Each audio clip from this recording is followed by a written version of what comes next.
I don't actually know that I've ever featured the Tier 8 Italian destroyer Adriatico in a video before today, but today's the day. The entire Italian destroyer line got a rework in the May 2026 update, and being the pinnacle of that line, Adriatico received a number of buffs. Now, before we get into those details, I'll show you the commander build. I'm not entirely sure that I'm sold on it, but we're using Luigi Rizzo, who is, I suppose, more the gun-focused commander, and we've got Sims and Bergamini as his inspirations. So this is a free-to-play build, and I guess you could call it a tank build. We can review the specs, of course, as the video goes on, but I think it's probably best to talk about exactly what was changed on the Adriatico.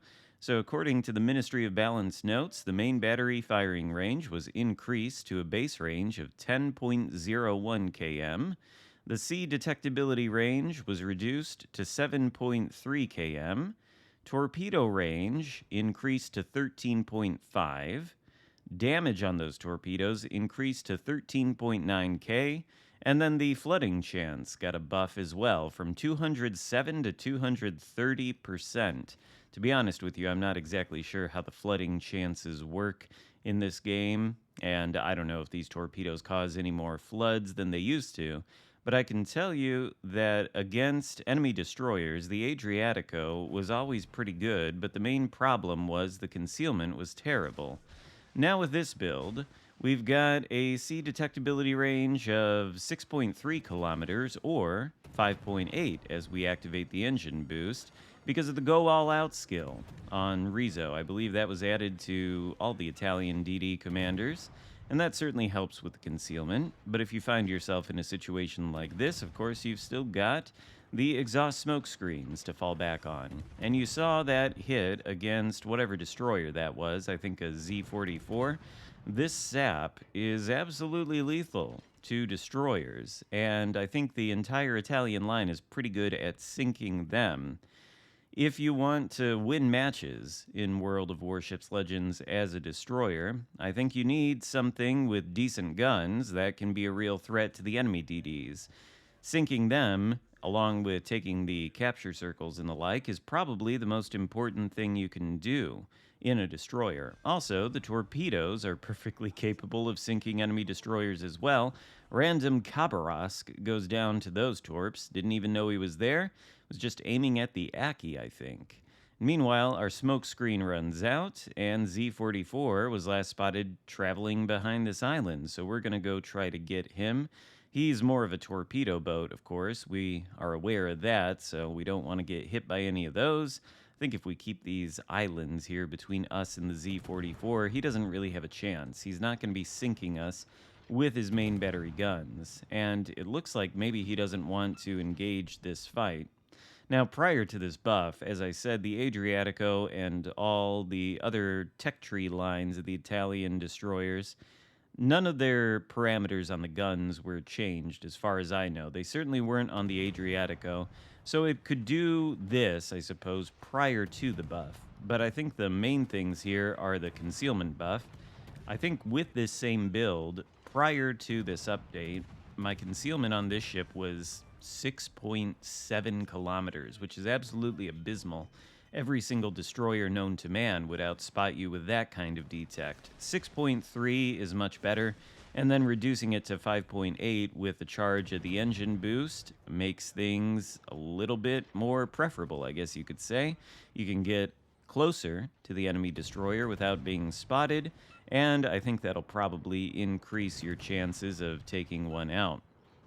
As for the sap, I suppose we should talk about the main gun parameters a little bit while we're trying to shoot at this Hindenburg from the safety of a quickly dissipating smoke screen. But with these buffs in place, note that I am running the range mod on the 4th mod slot instead of reload.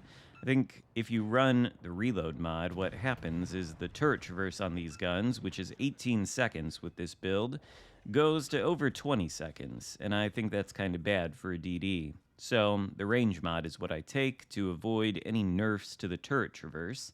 And with that, we've got a range of 11.9 kilometers, which, I'd say that's respectable. I think that is also influenced, though, by the epic battle flag. And the reload time on these sap slinging guns is 3.9 seconds, which is pretty good considering the sap itself does a maximum damage of 2,888. That's with Rizzo's special skill that buffs the sap damage. Base, it's 2,750. And of course, you've seen the effects when that sap hits enemy destroyers. It's pretty lethal.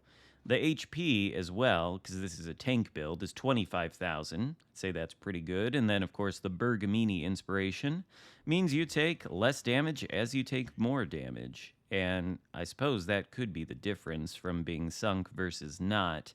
The torpedoes are improved as well. They're still really slow, Italian sea mine speeds of only 56 knots, but now they have a range of 13.5 kilometers, which is one of the longer ranges at the tier. I think Elbing actually has the same, and its torpedoes are pretty slow too. They might be around the same speed. The damage on the torps is also buffed. 13,584 is the maximum simulated damage. So when that Khabarovsk took 2 of them, that's all it really took to send him back to port early on in the game. And in this situation here, you can see a little hint of the sap's efficacy against the Hindenburg.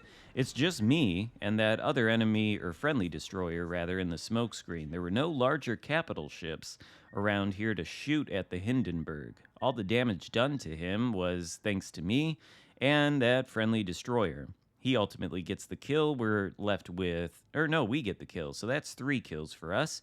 We're on a Kraken hunt, and we know that there is an enemy destroyer in this cap inside of that smoke. It's the old Minagumo. He stands no chance. 1 shot is all it takes to send him back to port. There's 4 kills.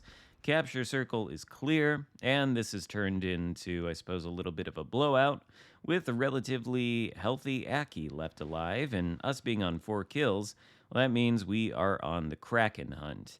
And I don't think this main line is necessarily suited for YOLO runs, like, say, the premium Tier 7 Paolo Emilio. Its torpedoes hit like a freight train. I think they do in excess of 20,000 damage. These torpedoes at only 13, almost 14, not so much. I don't think they would be even enough to fully dev strike that Aki, even if we landed all of them. And there are 8 in 2 quadruple launchers. Also, the slowness of the torps means that when the target changes course drastically like that, well, torps come nowhere near him. No matter, though, he's turning back to, I suppose, face the last known direction of our team, and he's the only thing for them to shoot. Of course, we're spotting him, so he's going to take quite a bit of damage as we come in. And because he's got so many targets to choose from, I felt like it was probably okay to start doing some open water gunboating. When a battleship is focused like this by, I don't know, 4 or 5 different friendly ships, pretty good chance that they aren't going to be floating for too much longer. Apparently he had the HE loaded too, especially for the destroyers still left alive on the blue team, but he misses us, which is nice. And he ends up taking a face full of torps from some Pan-Asian destroyer. He's on barely any health now, and at this kind of low HP, these torpedoes are perfect for finishing off targets, especially if you approach them with the smoke screen, much like the Paolo Emilio would. And he doesn't have the ability to take us out, even with his HE, with that 1 salvo. So the torps make contact, and we get a Kraken Unleashed to end this rather short battle in the Adriatico. This, of course, happened on my stream Saturday, so you might have already seen it, but 3,352 base XP, Kraken Unleashed, not quite 100k damage, but I think a decent demonstration of the Adriatico's power, particularly against enemy destroyers, which, again, are the most important thing for you to deal with in your destroyer. I think the Adriatico is a pretty fun, brawly DD to play these days, and I would recommend trying it or grinding to it if you haven't already.